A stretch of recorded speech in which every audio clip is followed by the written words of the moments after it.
It's great, man. Everyone over there is so great. Hi, Vince. And Pleasure to meet you. picked up for another season. All right, so as a writer, what are some of the first writers who inspired you, either on TV or off film or books? They would love to have her back. Wow, that's a good question. Writers, there's so many. I mean, going back, Kurt Vonnegut.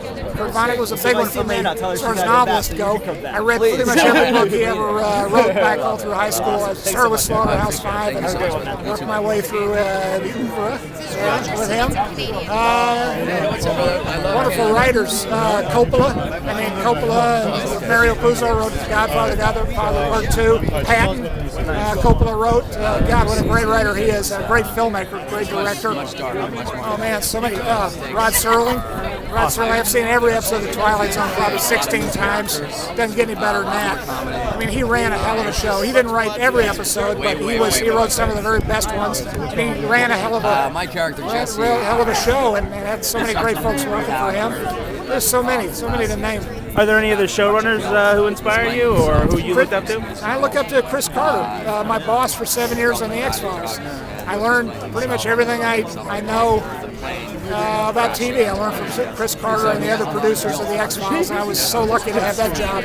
And I wouldn't be here now if it weren't for that. And I wouldn't be here now if it weren't for Chris Carter. So. Nice. And do you have any advice for writers who are trying to get started in the business? Man. That's what's so great about it. Do you like Justin?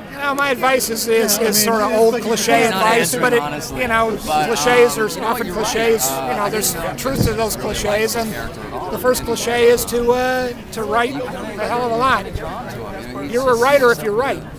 You're not a writer if you get published or bought, or your screenplay bought. You're a writer simply if you write. Yeah. You are a writer who makes a living at it if you get paid for it. But there's no difference between a writer who hasn't been published or hasn't been had his or her movie shot or TV show shot, and one who hasn't. It's all about to put yourself in the chair every day and write it. That's all it comes down to, and it's easier said than done.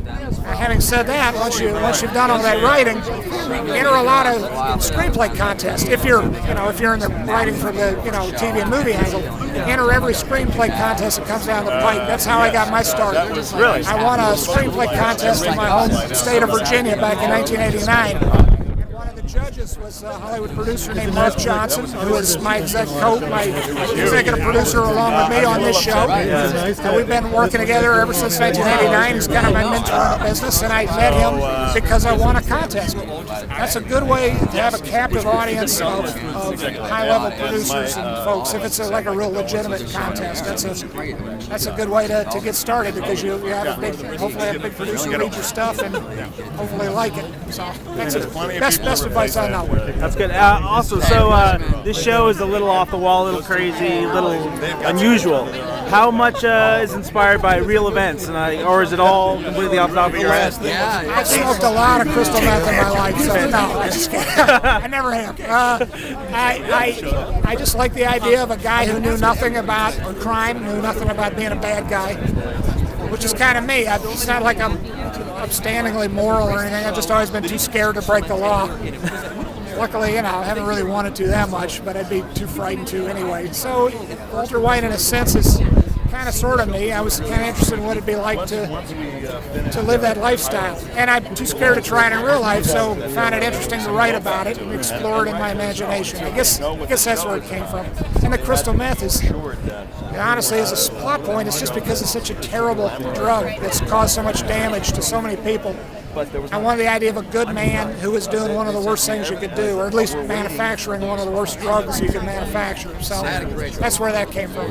And what came first, the characters or the idea for the story? The idea of two characters riding around in the back of an RV cooking crystal meth really did come first. From the pilot episode? Yeah, that idea came first, and the character Walter White quickly sprung from that. So that's how that worked. Well, thank you very much. Enjoy the premiere and get warm. Thank you, man. Appreciate it. Thank you. Absolutely. You guys don't freeze.